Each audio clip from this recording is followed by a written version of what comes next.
మే 7న operation Sindoor సందర్భంగా పాకిస్తాన్లో జరిగిన భారత దాడుల్లో మరణించిన ఉగ్రవాదుల వివరాలు ఆర్మీ అధికారులు తెలిపారు. ఇందులో 5 కీలక ఉగ్ర నాయకులను కూడా మట్టుబెట్టినట్లు తెలుస్తోంది.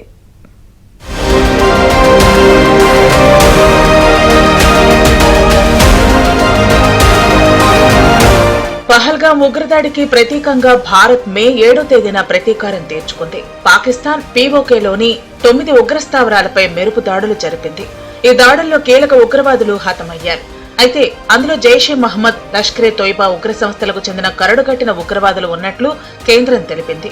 ఈ మేరకు భారత్ మట్టుబెట్టిన టెర్రరిస్టుల వివరాలను వెల్లడించింది.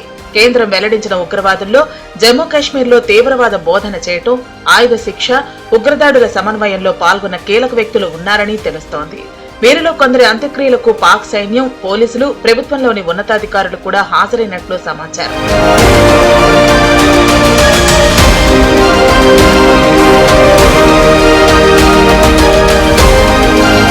ఆపరేషన్ సింధూర్ లో లష్కరే తోయిబాకు చెందిన ఉగ్రవాదులు మదస్సర్ ఖాదియాన్ ఖాన్ ను భారత్ మట్టుపెట్టింది. ముర్కిదేలోని మర్కజ్ తైబా బాధ్యతలను మదస్సర్ నిర్వర్తించేవాడు. ఈ ఉగ్రవాది అంత్యక్రియలకు పాక్ సైన్యం గార్డ్ ఆఫ్ హానర్ ఇచ్చింది. పాక్ ఆర్మీ చీఫ్ పాకిస్తాన్లోని పంజాబ్ సీఎం మరియం నవాజ్ తరపున పుష్పగుచ్చాలు ఉంచారు. అంతేకాకుండా మదస్తర్ అంత్యక్రియలు జమాత్ ఉల్ దవాకు చెందిన గ్లోబల్ టెర్రరిస్ట్ హఫీజ్ అబ్దుల్ నిర్వహిస్తున్న పాఠశాలలో జరిగాయి. మరో కీలక ఉగ్రవాది ఖలీద్ అలియాస్ అబూ అకాసాను ఆపరేషన్ సింధూర్ లో మట్టుపెట్టారు. జమ్మూ కాశ్మీర్ లో అనేక ఉగ్రవాద దాడులకు ఖలీద్ పాల్పడ్డాడు. అంతేకాకుండా ఆఫ్ఘనిస్తాన్ నుంచి ఆయుధాల అక్రమ రవాణాలో పాల్గొన్నాడు. పాకిస్తాన్లోని ఫైసలాబాద్ లో జరిగిన అంత్యక్రియలకు పాక్ ఆర్మీ సీనియర్ అధికారులు, ఫైసలాబాద్ డిప్యూటీ కమిషనర్ హాజరయ్యారు.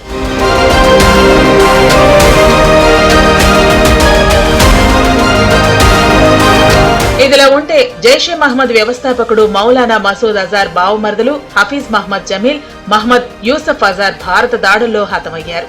ఐసీ 814 కాందహార్ విమానం హైజాక్ కేసులో మహ్మద్ యూసఫ్ అజార్ వాంటెడ్ గా ఉన్నాడు.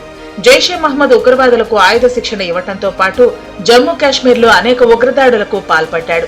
ఇక మసూద్ అజార్ పెద్ద బావుమరిది హఫీజ్ మహ్మద్ జమీల్ పాకిస్తాన్ లోని బహవల్పూర్ లోని మర్కజ్ సుభాన్ కు ఇన్ఛార్జిగా ఉన్నాడు. ఇతను యువతను తీవ్రంగా ప్రేరేపించడంతో పాటు జేఈఎం కోసం నిధుల సేకరణలో చురుగ్గా పాల్గొన్నట్లు నిఘా వర్గాలు గుర్తించాయి. వీరితో పాటు కశ్మీర్ కు చెందిన ముఫ్తీ ఆస్కార్ ఖాన్ మరణించినట్లు ఆర్మీ తెలిపింది. జమ్మూ కాశ్మీర్ లో ఉగ్రదాడులను సమన్వయం చేయడంలో ముఫ్తీ ఆస్కార్ ఖాన్ కీలక పాత్ర పోషించాడు. ఆపరేషన్ సింధూర్ తర్వాత పాకిస్తాన్ వక్రబుద్ధి ప్రదర్శించింది. తాము ఉగ్రవాదులకు ఆశ్రయం ఇవ్వటం లేదని నీతి సూత్రాలు చెబుతోంది. గత 2 రోజులుగా పంజాబ్, జమ్మూ కాశ్మీర్ తో పాటు పలు ప్రాంతాల్లో పాకిస్తాన్ డ్రోన్ల దాడులను భారత ఆర్మీ సమర్థంగా ఎదుర్కొంది. ఈ నేపథ్యంలో సరిహద్దుకు దగ్గరగా ఉన్న ఉగ్రవాద లాంచ్ ప్యాడ్ల నుంచి గతంలో భారత పౌరులు, భద్రతా సిబ్బందిపై దాడులకు ప్రణాళికలు రచించారు. అయితే ఇండియన్ ఆర్మీ సత్వరమే స్పందించి ఉగ్రవాద స్థావరాలపై దాడి చేసింది. దీంతో పాటు ట్యూబ్ డ్రోన్లను భారత్ పై ప్రయోగించడానికి వీలుగా ఉన్న వాటిని ఆర్మీ ధ్వంసం చేసింది. అందుకు సంబంధించిన వీడియోని సోషల్ మీడియా వేదికగా పంచుకుంది.